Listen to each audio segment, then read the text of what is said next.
f'dan il-programm jidhru xi prodotti kummerċjali. Dan il-programm huwa adattat għal kull età.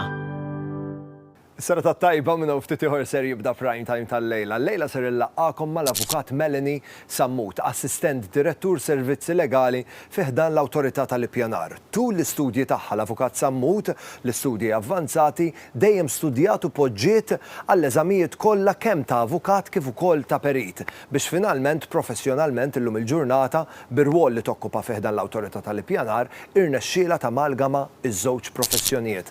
Niltaqgħu ma' Melanie minnu ftit ieħor Prime Time jibda issa. Prime Time qed jiġi mossal lilkom grazzi għal If it's cheese, it's Fior di Vita. This is the new Seat Arona. At Continental Cars. United Colors of Benetton. Flexisec Gel. St. Thomas Hospital. Ommima, nutrienti u konvenjenti. Nemnem, xem artiġanali mamula bimħabba.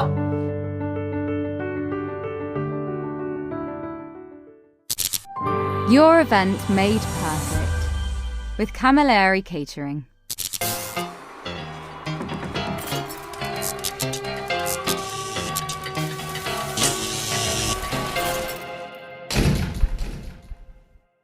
Nilqakom għal Prime Time mument rari fejn għandna lil Nelim qajma għada ma raqditx. Grazzi tal-li għażiltu li tibdew is-serata tagħkom miegħi hawnhekk fuq Prime Time fuq One bidu ta' ġimgħa ġdida ta' Prime Time illum episodju speċjali ħafna fil-fatt l-ewwel ħallaqakom mal-mistiedna li għandi hawnhekk miegħi fl-istudju però iktar tard imbagħad ħawassilkom filmat veru sabiħ, filmat minn sensiela ta' filmati li ħanibda nwaslilkom fil-ġimgħat li ġejjin fejn ħanirrealizzaw kif vera il-kelb huwa l-ikbar ħabib tal-bniedem. Pero dan il-filmat wassallulkom minn hawn u ftit ieħor. Illejla il-mistiedna tiegħi hija l-assistent direttur servizzi legali fih dan l-Awtorità tal-Ippjanar. Miegħi illejla l-avukat Melanie Sammut. Hello Melanie. Hello, kif int? Is-sera tat-tajba. Grazzi tal-li aċċettajt l-istedina tiegħi.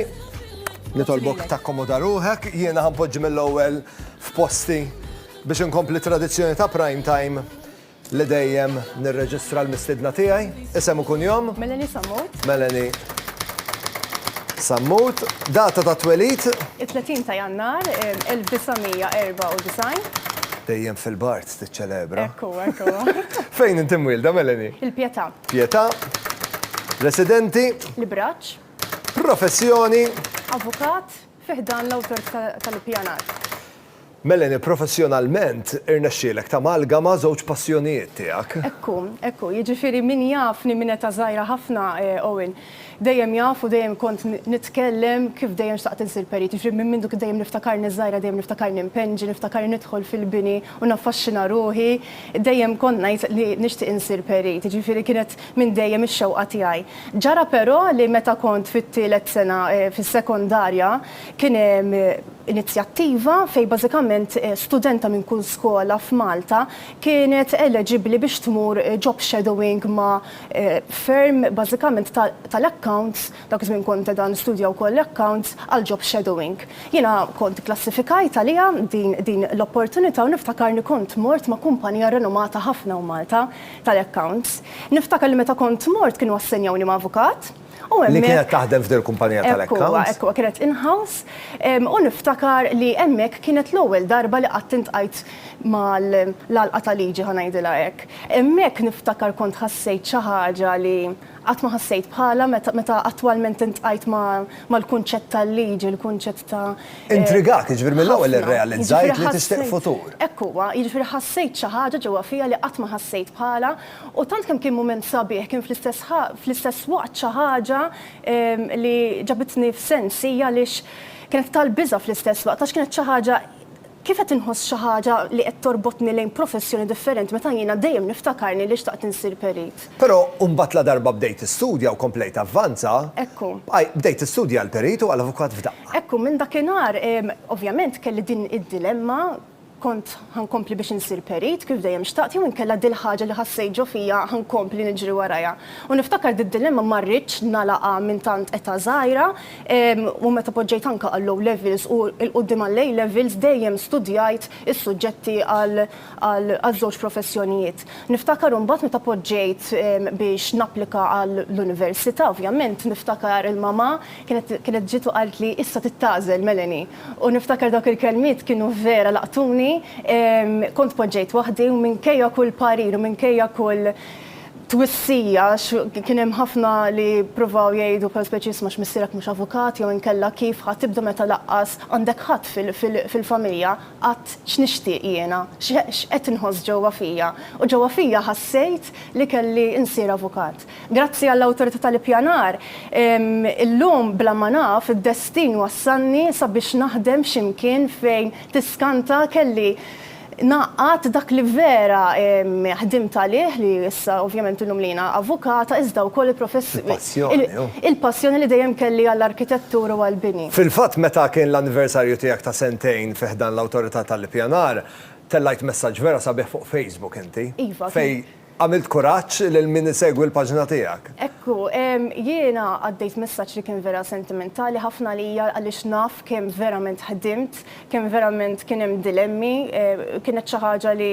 f'ħajti ta' 18-il sena kienet deċiżjoni li għad x'ħan nagħmel, ħad tkun deċiżjoni li l-qudiem ħajjed dispjaċini, tiskant anke tisma' ħafna nies jgħidulek ħafna opinjonijiet, imma fir-realtà dak li verament jgħod huwa dak li tħoss ġewwa fik. U llum ninsab kuntenta li tħallejt f'pożizzjoni anke min naħa ta' ommi u missieri dejjem fil-libertà li nkun dak li nixtieq inkun u grazzi għalihom illum jiena qiegħda fejn qiegħda llum u dejjem qatt ma mponew li xejn u grazzi għalihom jiena llum nista' ngħid li ma mmurx naħdem. Jien illum immur nagħmel xi ħaġa li hija fil-passjoni tiegħi jiġifieri. Din hija xi ħaġa vera impressjonanti fir-rwol tiegħek Mel li għalkemm huwa rwol ta' responsabilità, rwol stressanti li fih ħafna involviment u ħafna xogħol xorta waħda tagħmlu b'passjoni kbira u b'sodisfazzjon kbira. Iva. Xi ħaġa li vera laqtitni lili hija meta inti kkummentajt kif il-proprjetà huwa suġġett sentimentali għal ħafna individwi. Iva, kif qed tajjeb ħafna Owen,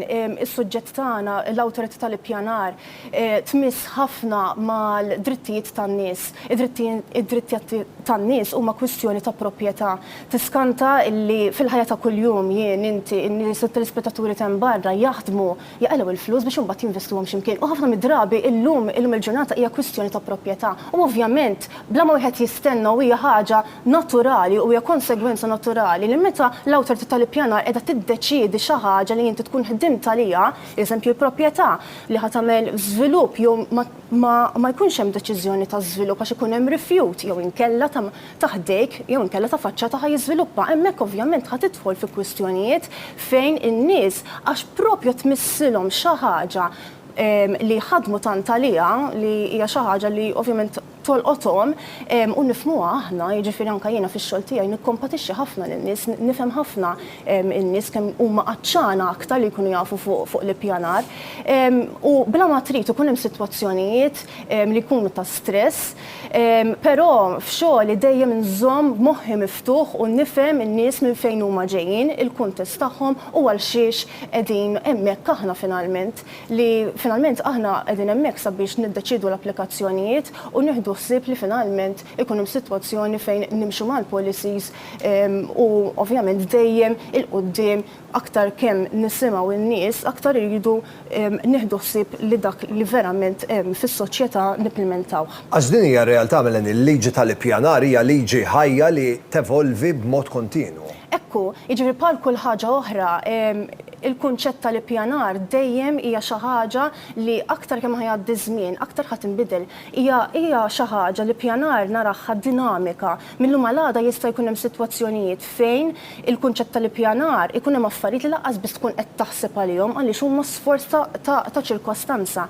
Jista' jkun li ċirkostanzi li jwasslu sabiex l-ippjanar il-bżonn li huwa jinbidel ma jkunx qiegħed ilaħħaq mad-domanda. Jiġifieri Ġifieri aktar kemm is-soċjetà Maltija qiegħda nara li aktar kemm qiegħda tevolvi, aktar tissir konxja tal-ambjent ta' madwara, tal-iżvilupp ta' madwara u nemmen illi id-dinamika tal-ippjanar tiddejjem taqdi għal dawk l-affarijiet li ovvjament qegħdin jiġru minn żmien għal żmien, iżda wkoll għal ħtiġijiet ukoll tan-nies hemm barra. Jiġifieri iva l-ippjanar huwa xi ħaġa dinamika u li nemmen li għandu wkoll ikun hemm sforz kollettiv fejn kulħadd jifhem aktar l-esiġenzi iktar tas-soċjetà anke fl-ambitu tal-lum il-ġurnata. Mela nfadlilna l-aħħar 30 sekonda nixtieq nkun naf professjonalment il-futur kif qed jidher għalik. Mela, il-futur tiegħi bażikament jiena llum immexxi l-awtorità tal-ippjanar fl-uffiċċji legali, bażikament għandi uffiċċju legali kompost minn 10 persuni, nemmen li l-10 persuni li għandi li qegħdin imwaqfu l-uffiċċju legali huwa uffiċċju determinat jaf fejn irid jasal u nemmen illi dak huwa l-iskop tiegħi u dak huwa l-għan tiegħi mill-lat professjonali fejn għandi nasal flimkien mal-uffiċċju legali, viżjoni u determinazzjoni sabiex naqdu aktar l-esiġenzi tal-ippjanar hawn Malta. Grazzi Melanie tal-li ġejt tiltaqa' miegħi l-lejla vera napprezza li sibt ħin biex tiġi hawnhekk titkellem ftit dwar ir-rwol tiegħek kif ukoll dwar din il-passjoni kbira li għandek għax-xogħol li tagħmel. Għandi ftit rigali żgħar biex nuri apprezzament tal-li ġejt tiltaqa' miegħi l-lejla fil-fatt grazzi għal nemnem candles għalik għandna xemma li żgur li kull darba li ħadd ixella ħadd tiftakar fina għax żgur li ser timlilek l-ambjent fejn ħadd tuża brieħa tfuq ħafna kif ukoll grazzi għal jogiti ħanibatuk minn hawnhekk bi ftit tomit tajbin tgħid differenti li żgur ser tużhom fl-isbaħ ħin tal-ġurnata f'koll grazzi għal Red Elmar għalik għandna selezzjoni ta' prodotti Red Elmar li jekk tikkombinhom mal-ingredjenti favoriti tiegħek żgur se jirnexxellek tikrea dik it-toma perfetta. Grazzi ħafna. Grazzi komplament tal-lejl it-tajjeb. Telespettaturi wkoll. Grazzi Melanie u l-lejl it-tajjeb. Lilkom it-telespettaturi nfakkarkom li għandna kompetizzjoni għaddejja fl-imkien ma' Sopop Friski Ommima. Fejn pratikament kull ma rridukom tagħmlu biex tipparteċipaw f'din il-kompetizzjoni huwa li tibatulna ritratt tat-television tagħkom waqt li qiegħed nagħmel l-appell ta' din il-kompetizzjoni. Qabdu l-mobile tagħkom issa, ħudu ritratt tat-television u dak ir-ritratt li tieħdu batuli permezz ta' messaġġ privat fuq il-paġna ta' Facebook tiegħi u imbonnici.tv. Jekk kemm il-darba tkunu battu ritratt, tkunu qegħdin fiċ-ċans li grazzi għal Ommima toħorġu rebbieħa u tirċivu rigal direttament id-dar tagħkom grazzi għas-Sopop Friski Ommima. Ħammorru għal waqfa żejra ta' riklami. Kif niġu lura għandi storja vera ħelwa x'nurikom u x'insemmalkom minn hawn u ftit ieħor hemmhekk.